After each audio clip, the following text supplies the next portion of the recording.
ஐயா, இன்பம் என்றால் இனிமேல் கொஞ்சம் கொஞ்சமாக நம்ம வாழ்க்கையில் இன்பங்கள் தரக்கூடிய காலம் இதோ வந்து கொண்டிருக்கிறது. அந்த வைகாசி மாதமே போதும். 1ஆம் தேதி ஆரம்பித்து நம்மளுக்கு 32 தேதி வரைக்கும் இன்பம் தரக்கூடிய நிகழ்வுகள் நடக்கப் போகிறதுனா உண்மை.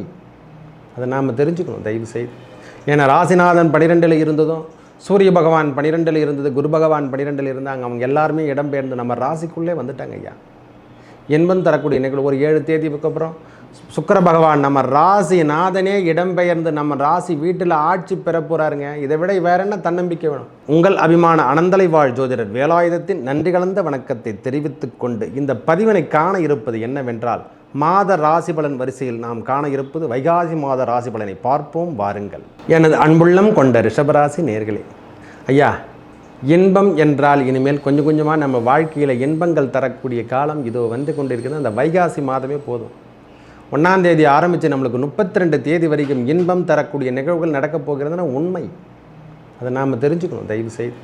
ஏன்னா ராசிநாதன் 12ல் இருந்ததும், சூரிய பகவான் 12ல் இருந்தது, குரு பகவான் 12ல் இருந்தாங்க. அவங்க எல்லாருமே இடம்பெயர்ந்து நம்ம ராசிக்குள்ளே வந்துட்டாங்க ஐயா. இன்பம் தரக்கூடிய நிகழ்வு ஒரு 7 தேதிக்கு அப்புறம் சுக்கிர பகவான் நம்ம ராசி நாதனே இடம்பெயர்ந்து நம்ம ராசி வீட்டில் ஆட்சி பெற போகிறாருங்க. இதை விட வேற என்ன தன்னம்பிக்கை வேணும்? இழந்தது ரிஷபராசிகாரங்க ஒவ்வொரு நாளும் இனிமேல் முன்னேற்றம் தரக்கூடிய பாதைக்கு அழைத்து செல்லக்கூடிய காலம் இதுதான். நம்மளுக்கு வைகாசி மாதத்துலேருந்தே நல்ல ஒரு முன்னேற்றம் என்பதை நீங்கள் கண்கூடாக பார்க்கலாம். 32 தேதி வரைக்கும் நம்மளுக்கு இன்பம் தரக்கூடிய நிகழ்வுகளும் தேவைகள் அனைத்தையும் பூர்த்தி செய்யக்கூடிய அளவுக்கு நம்மளுக்கு லாபம் தரப்போதையா. தொட்டதெல்லாம் தொடங்கக்கூடிய காலம், மனதுக்கு இதமான தரக்கூடிய இன்பமான நிகழ்வுகள், வரவு செலவு, கையில் சம்பாதிக்கிறோம், எங்கே வந்து சொன்னாங்க கையில் ரூபாய் சம்பாதிக்கிறோம், எங்கே போகுதுனே தெரிய மாட்டேங்குது சுவாமி. ரிஷபராசிக்காரங்களுக்கு அதெல்லாம் இனிமேல் ஆப்ஷன்லாம் கிடையாது. கடன் பிரச்சனையெல்லாம் தீர்ப்பதற்கு படிப்படியாக நல்ல முன்னேற்றம் தரக்கூடிய நிகழ்வுகளும் நல்ல கிரகங்களும் அமர்ந்திருப்பது பெரிய முன்னேற்றம். ஒவ்வொரு நாளும் முன்னேற்ற பாதைக்கு அழைத்து செல்ல போகிறாங்க. ஒரே வார்த்தை முன்னேற்றம் தான் இனிமேல். ரிஷபராசிகாரங்கள் வாழ்வில் இனிமேல் தடைகள் அனைத்தும் படிக்கற்களாக மாறி உயர்ந்த நிலைமைக்கு செல்வதற்கு இதுவே உகந்த காலம் என்றால் இது வைகாசி மாதத்தை எடுத்துக்கலாம். ஏன்னா நம்ம ராசியிலே சூரிய பகவானும் சுக்கிர பகவான், அதாவது நம்ம ராசி நாதன், நம்மளுக்கு 4ஆம் அதிபதி என்று சொல்லக்கூடிய ஒரு சூரிய பகவான், நம்மளுக்கு 11ஆம் அதிபதி என்று சொல்லக்கூடிய குரு பகவான். உங்களுக்கு என்னங்க வேணும்? லாபாதிபதியே நம்ம வீட்டில் இருக்கும்போது நம்மளுக்கு என்னங்க லாபத்துக்கு போகிறேன்? மனிதருக்கு இதமான நிகழ்வுகள் எல்லாமே நம்மளுக்கு 8ஆம் அதிபதி தான், நான் இல்லைன்னு சொல்லலை. இல்லை 8க்கும் 11க்கும் உடையவர் அல்லவா. மறைமுக வருமானங்கள் இனிமேல் அதிகப்படுத்தக்கூடிய காலம் ரிஷபராசிக்கு. மறைமுக வருமானங்கள் ஐயா, இனிமேல் செல்வங்களை நீங்கள் தேட தேவையில்லை, செல்வங்கள் உங்களை தேடி வரப்போகுது. அந்த மாதிரி காலங்கள் நம்மளுக்கு இருக்குது. செவ்வாய் பகவான் 12, அதாவது 11ஆம் இடத்துல ராகுவோட சேர்ந்து இருக்க போகிறாருங்க. 12ஆம் அதிபதி 11ல் சம்பந்தப்படுவது மிகவும் புண்ணியம் என்று தான் கொடுத்துருக்காங்க. வரவும் செலவும் ஒரே ஈவனாக இருக்கும். அதாவது இது வரைக்கும் மைனஸ் இல்லாமல் இருந்ததில்லை. ரொம்ப பஜார்பட்டு கடன் வாங்கின்னு பொழப்பு ஓட்டிட்டு இருந்தோமில்ல. ரிஷபராசிகாரங்க இனிமேல் கடன் வாங்காமல் வேலை செய்யக்கூடிய லாபத்தை வச்சு நாம் இருக்கிற பிரச்சனைகளை ஒவ்வொரு பிரச்சனையிலிருந்து மீட்டெடுக்கக்கூடிய காலமாக இந்த ரிஷபராசிக்கு கண்டிப்பாக வரப்போகுது. இந்த மாதம் முழுவதும் நல்ல முன்னேற்றம் தரப்போகுது. நம்மளுக்கு 2ஆம் அதிபதியும் நீச்சகதியிலேருந்து வெளியே வந்துடுறாருயா, அதுவே போதுமானது. முதல்ல மெயினான விஷயமே 2ஆம் அதிபதி என்று சொல்லக்கூடிய புதன் பகவான் நீச்சகதியிலிருந்து வெளியே வர்றதே ஒரு பெரிய முன்னேற்றம். தகவல் தொடர்புகள் இதுவரை இல்லாமல் இருந்து வந்த தகவல் யாருக்குமே நம்ம சரியாக வெற்றியே கிடைக்காமல் இருக்குது பார்த்துங்க. அது 2ல் தான் குறிக்கும். வெற்றி என்பது நம்மளுக்கு வேணுமா? 3ஆம் அதிபதி என்று சொல்லக்கூடிய முயற்சி ஸ்தானாதிபதியும் சந்திர பகவான் உங்களுக்கு தொடர்ச்சியாக வந்த வண்ணம். அதனால தான் முக்கியமான விஷயம். ரிஷபராசிக்கு வெற்றி கம்யூனிகேஷன்லாம் தொடர்ச்சியாக எப்பவுமே இருந்தபடியே இருக்கும். ஏன்னா 3ஆம் அதிபதி அல்லவா, அவர் தொடர்ச்சியாக லைன்லேயே இருப்பார். அவர் ஒரு மாதத்துக்குள்ளே ஃபுல்லாக சுற்றிட்டு வரக்கூடிய காலங்களில் அவங்களுக்கு என்னென்ன தேவைகளோ எப்போ பார்த்தாலும் நீக்கிடுவார். ரொம்ப சிறப்பான மாதம் என்றால் இந்த வைகாசி மாதத்தை எடுத்துக்கலாம். நல்ல திடீர் திருமண வாய்ப்புகள் நம்மளுக்கு தேடி வரப்போதையா. இது வரைக்கும் திருமண வயது உடையவர்களுக்கு இந்த ஒரு மாதம் ஆப்ஷன் தரக்கூடிய மாதம் என்றால் இந்த மாதம்தான் சுவாமி. நான் அதை நிறைய குறிப்பிட்டிருக்கேன். நிறைய பேருக்கு நல்லதும் நடந்து கொண்டிருக்கிறது.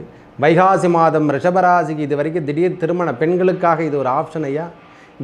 திடீர் திருமண ஏற்பாடுகள் நடந்த வண்ணமும் காணப்பட போகுது. ரொம்ப சிறப்பினை தரும். அதுவும் காதல் திருமணம் மிக விரைவில் நடக்கும் ஐயா.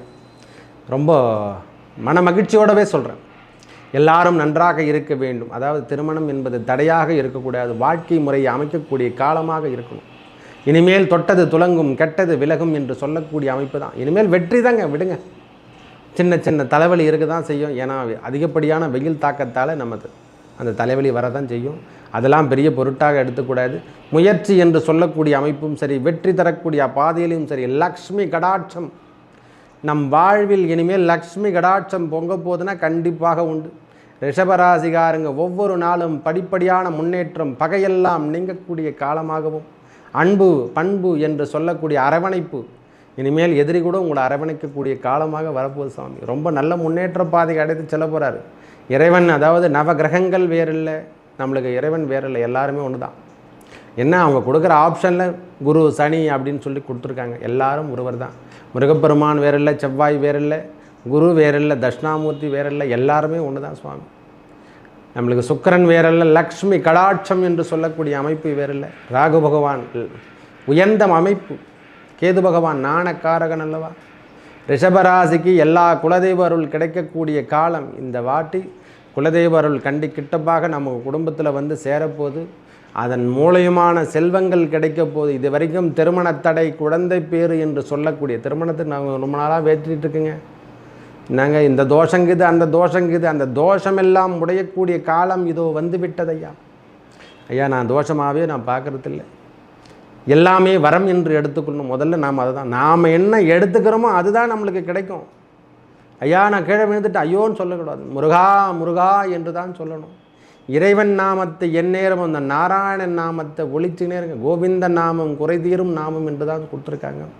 ரிஷபராசிகார அவங்க திருவாயால் எடுத்து ஹரிஹரி ஹரிஹரி சிவாய நம அரகர நம பார்வதீபதையே அரகர மகாதேவம்.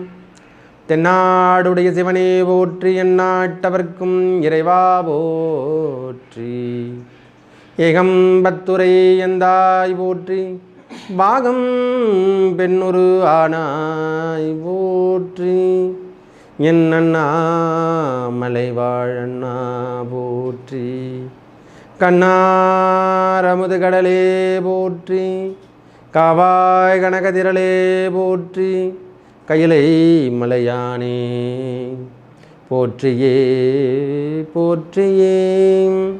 என் நேரமும் இறைவன் நாமம் நாராயணன் நாமம்னா சொல்லுங்கள், நமச்சிவாய நாமத்தையாவது சொல்லி வாருங்கள். உங்கள் வாழ்வில் இனிமேல் கெடுதல் என்பது இல்லை என்று தான் சொல்லுவேன். ஏன்னா குரு பகவான் நம் சொந்த வீட்டில் வந்தாலும் ஜென்ம குருவாக இருக்க பெற்றாலும் அவர் 5, 7, 9 என்று சொல்லக்கூடிய இடத்தில் புனிதப்படக்கூடிய பார்வையில் அனைத்தும் வெற்றி வெற்றி என்று தான் சொல்லிட்டு இருக்குது. இனிமேல் லக்ஷ்மி கடாட்சம் என்றால் ரிஷபராசிக்கு இனிமேல் தன்னலர்வு இல்லாத சேவைகள் கண்டிப்பாக. நம்ம காட்டில் மழை பெய்யுதுங்க விட்டுங்க, அவ்வளோதான் சொல்லணும், ஒரே வார்த்தை சொல்லப்போனால். சுக்கிர பகவான் ஆட்சி 4ஆம் அதிபதி என்று வண்டி வாகனங்கள் இது வரைக்கும் எழுந்துட்டுருந்தீங்களே, வண்டி வாகனம் டியூ கட்ட முடியல, நம்ம வாங்க முடியலன்னு. கண்டிப்பாக வண்டி வாகனங்கள் வாங்கக்கூடிய காலம் இதோ வந்து விட்டது ரிஷபராசி. திரும்பியும் ஒரு ஆஃபர் கொடுக்குறாருங்க நம்மளுக்கு, திரும்ப ஆஃபர் கிடைக்கிது. ரிஷபராசிக்கு நல்ல ஒரு முன்னேற்ற பாதைக்கு இறைவன் நம்மளை எடுத்து செல்றதுக்கு இதுவே உகந்த காலம். இனிமேல் உங்களை தடையை உடைச்சிட்டு யாரும் உங்களை வைக்க முடியாது. அந்த தடையெல்லாம் மொத்தமே படிக்கட்டாக மாறக்கூடிய காலம் ரிஷபராசிக்கு. சிறுதொழில் செய்கிறவங்களாகட்டும், சுயதொழில் செய்யக்கூடிய நபர்களாகட்டும், இனிமேல் முன்னேற்ற பாதைக்கு கிரகங்கள் அமர்ந்திருப்பதால் இந்த ரியல் எஸ்டேட் வியாபாரம் செய்யக்கூடிய, அதாவது பேச்சு திறமையால் லாபம் சம்பாதிக்கிறவங்களுக்கு இது ஒரு பெரிய புண்ணிய காலம் என்று தான் சொல்லுவேன். ஒரே வார்த்தை, ஒரே முறை ரிஷபராசிகாரங்க ஸ்ரீரங்கம் என்று சொல்லக்கூடிய அரங்கநாத பெருமானையும், திருவானைக்கோளில் ஜம்புகேஸ்வரர் என்று சொல்லக்கூடிய அகிலாண்டீஸ்வரி தாயையும் பார்த்துட்டு, சமயபுரத்தாலையும் பார்த்துட்டு வந்தால் துன்பங்கள் நீங்கி இன்பங்கள் அவர் வாழ்வில் நடக்கும் என்பது இந்த மாதமே குறிப்பிடுறேன் சுவாமி. ஏன்னா ஒருவர் வந்தால் சேர்ந்தால் பரவாயில்ல, கிரகங்கள் ஒரு கிரகம் வந்து நம்ம வீட்டில் இருந்தால் அவ்வளோ 3 கிரகங்கள் பெரிய கிரகங்கள் என்று சொல்லக்கூடிய சூரியன், சுக்கிரன், குரு 3 பேருமே நம்ம ராசிநாதன் வீட்டில் வந்து நிற்கிறாருன்னா அப்போனா எல்லாமே நம்மளுக்கு கிடைக்க போகுது. லக்ஷ்மி கடாட்சம் என்று சொல்லக்கூடிய, தெய்வ கடாட்சம் என்று சொல்லக்கூடிய அமைப்பு. இனிமேல் இல்லறத்தில் சுப நிகழ்ச்சிகள் நம்மளுதாகட்டும், நம்ம குழந்தைகளுக்காகட்டும், எல்லாருக்கும் இனிமேல் சுபத்துவம் வாய்ந்த தன்மை, நோய் நொடிகள் விலகக்கூடிய காலம். மனிதருக்கு ஏதாவது நாம் கடன் பிரச்சனையிலே வாழ்க்கையை வாழ்ந்துருந்தாலும் அந்த கடன் பிரச்சனைலாம் இதுமேல் எதுவும் பண்ண மாட்டாங்க. அவங்களே கடன்காரனையும் நம்மளுக்கு சப்போர்ட் பண்ணி, அம்மா நீ கொஞ்ச நாள் பழிச்சுக்குப்பா, எதனா ஒரு வேலைகளை செஞ்சு எங்கள் கடன்லாம் கொடுத்துருப்பா, கொஞ்சம் உங்களுக்கு டைம் கொடுத்துட்றேன் அப்படின்னு சொல்லக்கூடிய காலம் இதோ வந்து கொண்டு. ரிஷபராசிகாரங்களுக்கு இனிமேல் தன்னலர்வற்ற சேவைகள் இனிமேல் தொடர்ச்சியாக நாம் உழைக்கின்ற பாக்கியம் கண்டிப்பாக உண்டு. தவறுகள் ஏதேனும் செய்யாமல் இருப்பது ரொம்ப நல்லது. தவறான விஷயத்துக்கு மட்டும் போகாதீங்க. ஏன்னா பகவானுடைய ஜென்ம குரு இருந்தாலும் அவரும் கர்மாவை கொடுக்கறதுலேயும் முழுமையான பலாபலம் தரவர் அவர் தான். அதனால் இந்த விஷயத்தில் மட்டும் தவறான விஷயமோ லஞ்சம் சார்ந்த விஷயங்களோ நாம் எந்த காரணம் கொண்டு எடுத்து செல்லக்கூடாது. மனமார்ந்து எல்லாருக்கும் எதுவும் தீவினைகள் செய்து விடாதீர்கள். உங்கள் மனசளவில், ஏன்னா நீங்கள் நினச்சாவே அதெல்லாம் நடந்துடும். அதான் ரிஷபராசிக்கு உள்ள ஒரு பெரிய முன்னேற்றம். கிருத்திகை நட்சத்திரமாகட்டும், ரோகிணி நட்சத்திரமாகட்டும், மிருகசீரிஷி 2 பாதங்கள் உடையவர்களாகட்டும், இனிமேல் பெரிய முன்னேற்றங்களும் பெரிய பெரிய பின்னேற்ற பாதைக்கு வழிநடத்தக்கூடிய காலமாகவும் இந்த காலம் அமையப் போகிறது. இந்த வைகாசி மாதம் 32 தேதி வரைக்கும், 1ஆம் தேதியிலிருந்து 32ஆம் தேதி வரைக்கும் பெரிய நற்பலங்கள் என்று சொல்லக்கூடிய வண்டி வாகனங்கள் சேர்க்கை பெறக்கூடிய காலம். உறவினர்கள், ஏதாவது பிரிஞ்சு போன உறவினர்கள் கூட நம்மக்கிட்ட வந்து வீட்டுக்கு வந்து சேர போகிறாங்க. சுப நிகழ்ச்சிகள் ஆரம்பிக்கின்ற காலம். திருமண தடை முதல்ல விலகும். அதாவது முக்கியமானது குழந்தை பேறு என்று சொல்லக்கூடிய சந்தான பாக்கியம் கிட்டக்கூடிய காலமாக இந்த காலம் அமையப்போகுது சுவாமி. இந்த மாதத்தில் நிறைய சிறப்பான அம்சங்களும் சிறப்பான வேலைகள், தன்னலர்வற்ற சேவை, அதாவது கையில் வருமானம் இருந்தது இருந்தபடியாக இருக்கும். ஐயா மைனஸை ப்ளஸ் ஆகக்கூடிய காலம். இடர்கள் வராமல் இருப்பதே பெரிய நல்லதையா, முதல்ல அதை தெரிஞ்சுக்கணும். ரிஷபம் இனிமேல் ஒளிரக்கூடிய காலமே கண்டு இனிமேல் பின்தங்கி போகக்கூடிய காலங்கள் இல்லை. விடாமுயற்சி எடுங்க. கண்டிப்பாக வெற்றி என்பது உங்களுக்கு மட்டும்தான், வேறு யாருக்கும் கிடையாது. 100 பேர் ஓட்டப்பந்தயத்தில் ஓடினாலும் ரிஷபராசிக்கார் ஓடினாங்கன்னா ஃபஸ்ட்டில் அவங்க தான் வருவாங்க, கடைசியில் இருந்தால் கூட. ஏன்னா அந்த இடத்துல எல்லா கிரகங்கள் இருந்திருப்பது பெரிய முன்னேற்றம் தரும். வெற்றி என்று சொல்லக்கூடிய அமைப்பை 3 கிரகங்கள் 7ஆம் இடத்துல பார்ப்பதால் இனிமேல் உங்களுக்கு தொந்தரவோ துயரமோ இனிமேல் கிடையவே கிடையாது. கணவன் மனைவிக்குள் இருந்த வந்த கருத்து வேறுபாடு விலங்கு, அவங்களே நம்மளுக்கு பார்ட்னர்ஷிப்ஸாக சேருவாங்க. நான் செய்கிறேன் உங்களுக்கு நான் அப்படின்னு சொல்லக்கூடிய காலம் இதோ வந்து கொண்டிருக்கிறது. நல்ல உள்ளங்கள் வாழ வேண்டும் என்றால் இனிமேல் ரிஷபராசிக்கார அனைவருமே நல்ல உள்ளத்தோடு வாழ போகிறாங்க. நல்ல தூய்மையாக இருக்க போகிறாங்க. பரவாயில்லப்பா, என்னையும் வாழ வச்சாங்கப்பா அப்படின்னு சொல்லக்கூடிய ஒரு காலம், அவங்க திருவாயிலே சொல்லக்கூடிய காலம். 2ஆம் அதிபதி நீச்சம் பெற்று வெளியே வருவதும் இனிமேல் இந்த மாதம் முழுவதும் பெரிய முன்னேற்றம் என்று சொல்லக்கூடிய அமைப்பும், லக்ஷ்மி கடாட்சம் நம்ம வீட்டில் என்னென்ன தேவையோ அதெல்லாம் வாங்கி போட போகிறோம். முதல்ல உப்பு மிளகாலேருந்து நம்ம மளிகை சாமான் முதல் கொண்டு, ஏன்னா சுப நிகழ்ச்சிகள் நடக்க போகிற போதில்லை, சுப கிரகங்கள் அது அமைந்திருக்குங்க வீட்டில். அப்போ சுப நிகழ்ச்சிகள் நடந்தால் தானே அந்த நம்மளுக்கு வெளியே ஆட்கள் நம்மளுக்கு வந்து வீட்டில் சார் இல்லையா, நம்ம அந்த ஊருக்கு நம்ம போக போகிறோம்.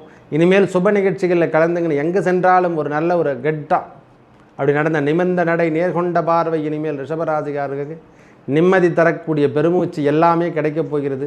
முக்கியமாக அன்பு என்று சொல்லக்கூடிய அமைப்பு சுவாமி. எல்லாரிடத்துலையும் இனிமேல் அன்பாக தான் நம்ம பேச போகிறோம். கொஞ்சம் எரிச்சல்லாம் இனிமேல் குறைஞ்சிரும் கொஞ்சம் கொஞ்சமாக. ஏன்னா வெயில் தாக்கம் கொஞ்சம் அதிகமாக இருக்கல, எரிச்சலும் குறையக்கூடிய காலம். இனிமேல் சில்னஸ் நம்ம ஏசி இருக்கிற மாதிரி தான் இருக்க போகிறோம். ஒரே ஃப்ரிட்ஜு உள்ள எப்படி கை விட்டால் எப்படி ஜில்லுன்னு இருக்கும், அந்த மாதிரி காலம் இனிமே காலம் என்று தான் சொல்லலாம். நல்ல முன்னேற்றம் தரக்கூடிய ஒரு முறை அரங்கநாத பெருமானையும் திருவானைக்காவல் ஜம்புகேஸ்வரர் அகிலாண்டீஸ்வரி தாயும் சமயபுரத்தாலும் சென்று வர உங்கள் வாழ்வில் ஏற்பட்ட துன்பங்கள் விலகி ரிஷபராசிகார அனைவருக்குமே ஒரு நல்ல பாதை, நல்ல முன்னேற்றம் என்று சொல்லக்கூடிய அமைப்பை ஏற்படுத்தி தந்து திருமண தோஷங்கள், குழந்தை பேறு தோஷங்கள் அனைத்தும் நீக்கி, பித்ரு தோஷங்கள் அனைத்தும் நீக்கி நல்லதே நடக்கும். நன்றி, வணக்கம்.